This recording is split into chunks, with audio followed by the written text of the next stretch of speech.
Sometimes we ask ourselves, why are we here? What is our purpose on earth? And many times the answer eludes us.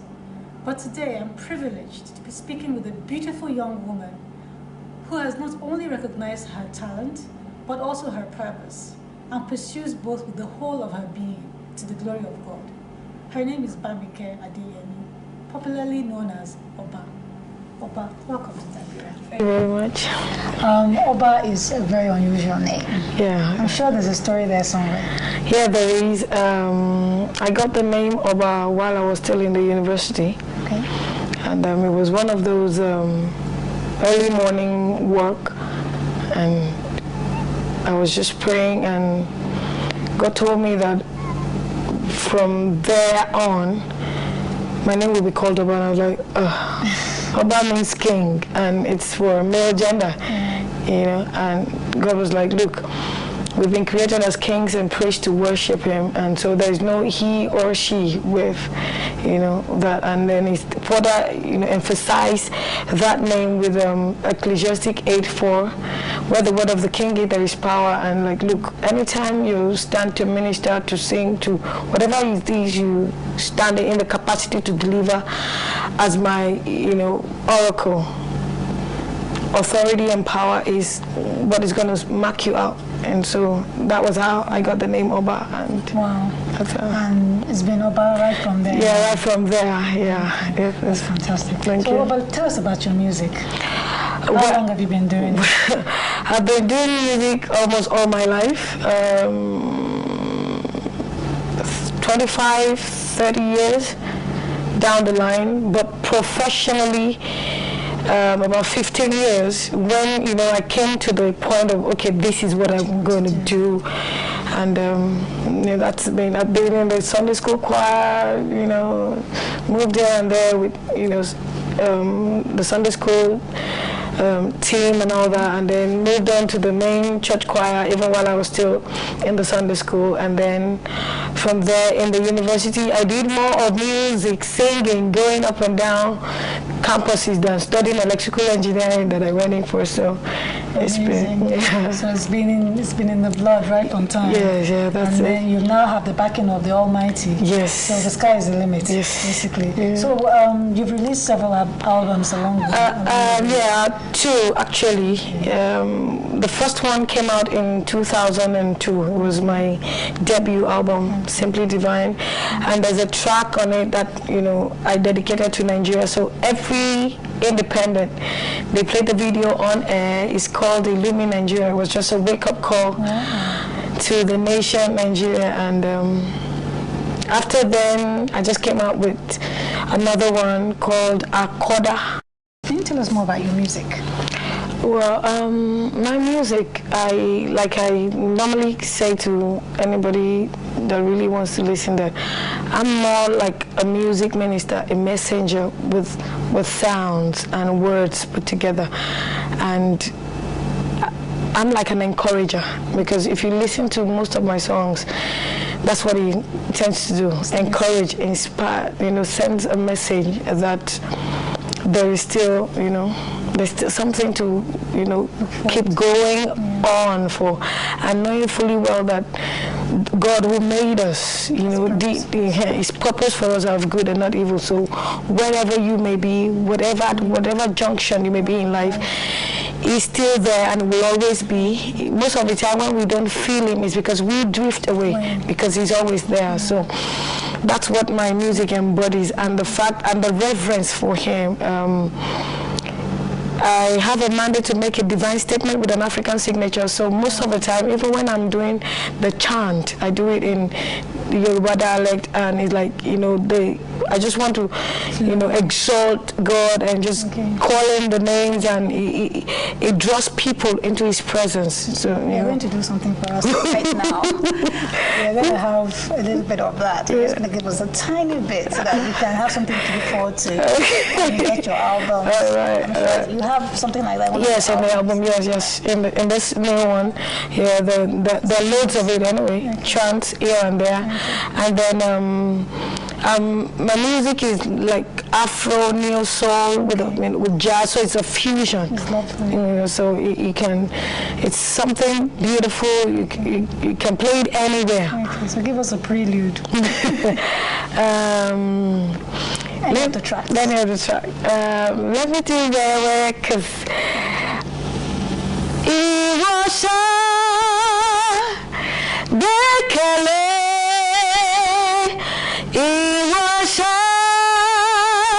Foriti Apata Ye Ibisadira. He will never let you down.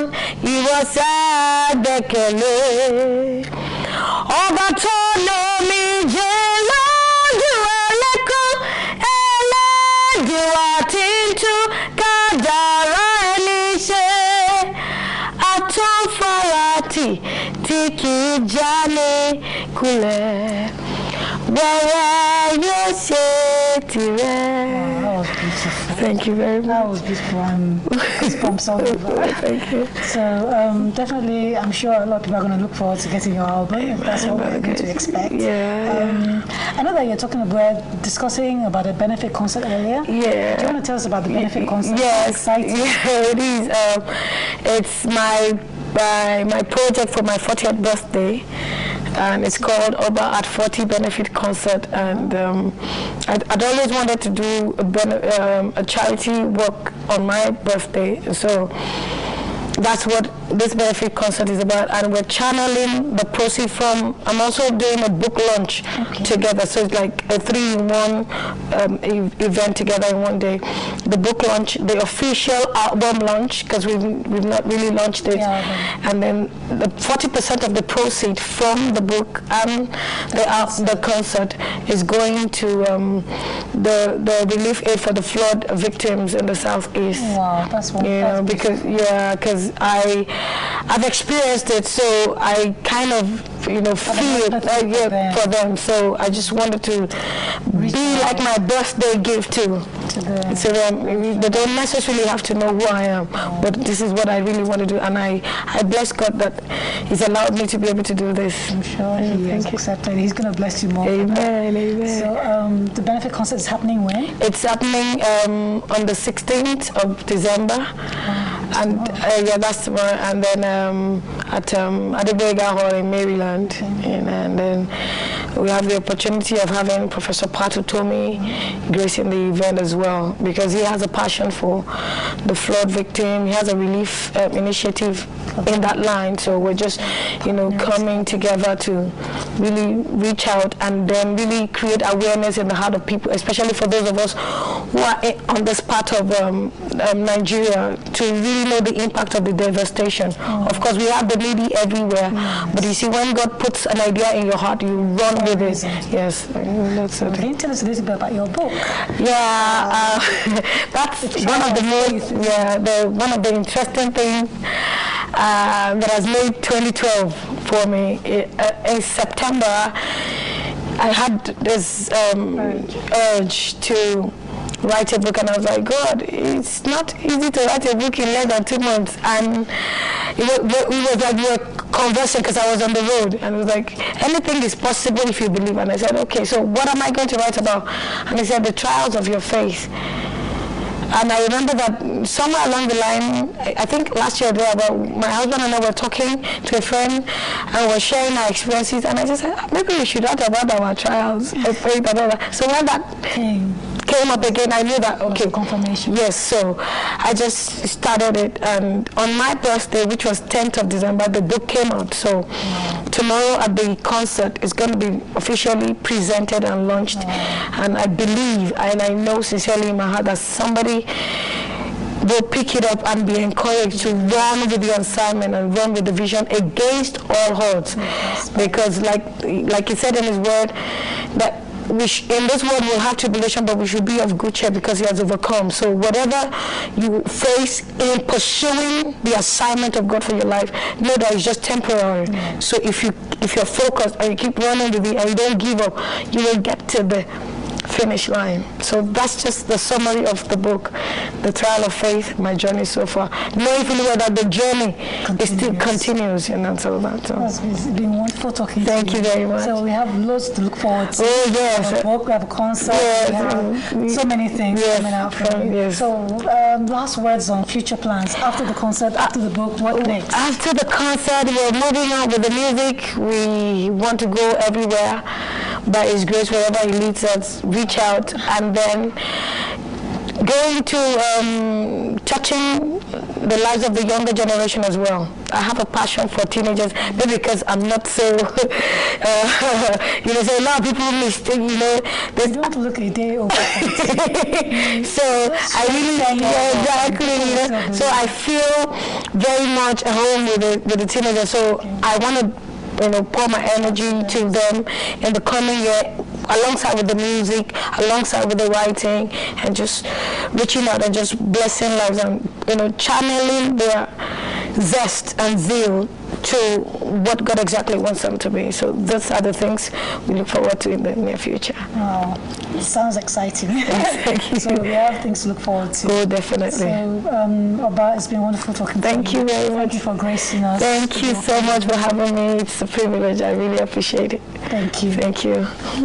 So there you have it. We have a motivational singer, we have a writer, a woman who is on fire for God, and she has given us a salient message. Find your purpose. Find it, ask God, and He will show it to you, and He will be with you, back you up, and for you, the sky will be the limit. What more can we ask for? This is Debola Adeglube for Dabira. Thank you.